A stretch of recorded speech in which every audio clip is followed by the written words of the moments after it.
These are 10 things that women wish men knew but probably won't tell you.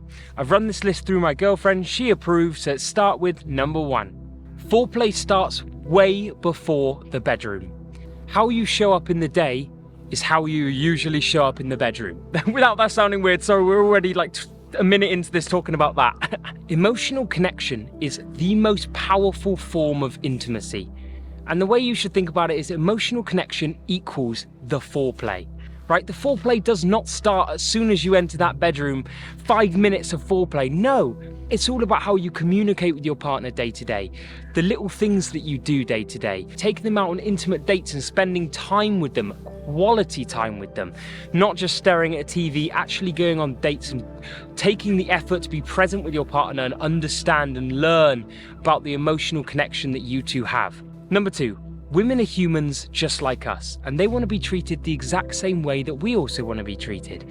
My girlfriend put this one on the list, and she wanted to make it clear that they are the same as us, right? A lot of the time, it's easy for men to assume that they are completely different species to us. Like they're just people who we cannot understand.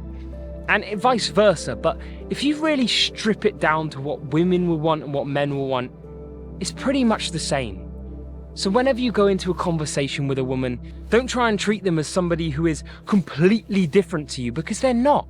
Women and men have a lot in common. We're very relatable people because we're humans. Number 3, don't learn to love women.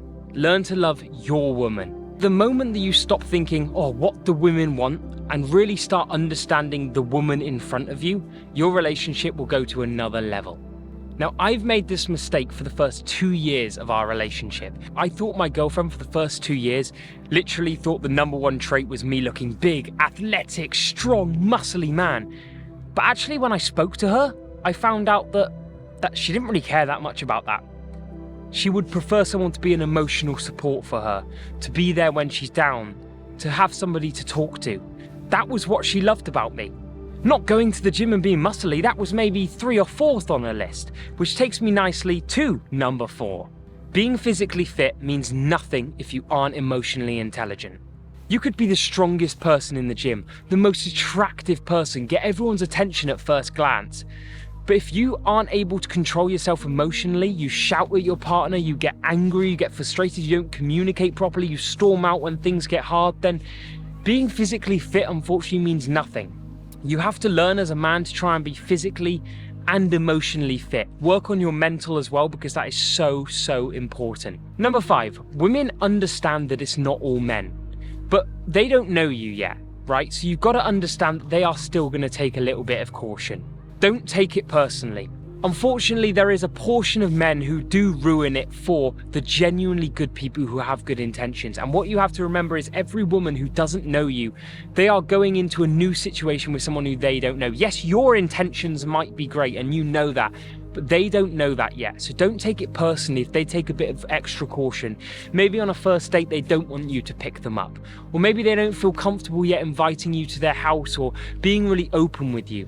That's okay. It will take time. And women know that it's not all men. They know that good men are genuinely out there. But at first, of course, it's going to be a precaution. Whether you're a great point, my next point, number 6, if you are in a sticky situation where you might be stuck behind a woman late at night and you don't want them feeling intimidated, then I want you to try and follow these little steps. First, slow down to create a little bit of space between you and her so that she doesn't feel like you're catching up to her. Next, try and look more approachable. Put your hood down and smile a little bit more so they know that you're friendly. You can also take your hands out the pockets. It gives them a little bit extra support just to let them know that you're not carrying anything or there's no intentions there. And finally, cross the road. This just gives a little signal as to like, I have no intentions of bothering you. And also, if you can, go a different route to get to your destination. If you can't, you can't, and that's okay. But if you can, take that extra 2 minutes to make a woman feel safe. As I said, we know we are okay, and we know we're not going to hurt anyone, but women don't know that, okay? And number 7, a quick one. When they are venting to you or telling you how they feel, they don't want a solution, all right? I know a lot of men probably know this by now, but women just want to be listened to and acknowledged. So rather than spending loads of time trying to find a solution, try and genuinely just actively listen to them and be there to support them. A lot of the time, we're always looking for the right answers without asking the right questions. Number 8, keep a list of their favourite things on your notes. Now, I've started doing this in a relationship. If you are out at the shops and she says she likes something, write it down.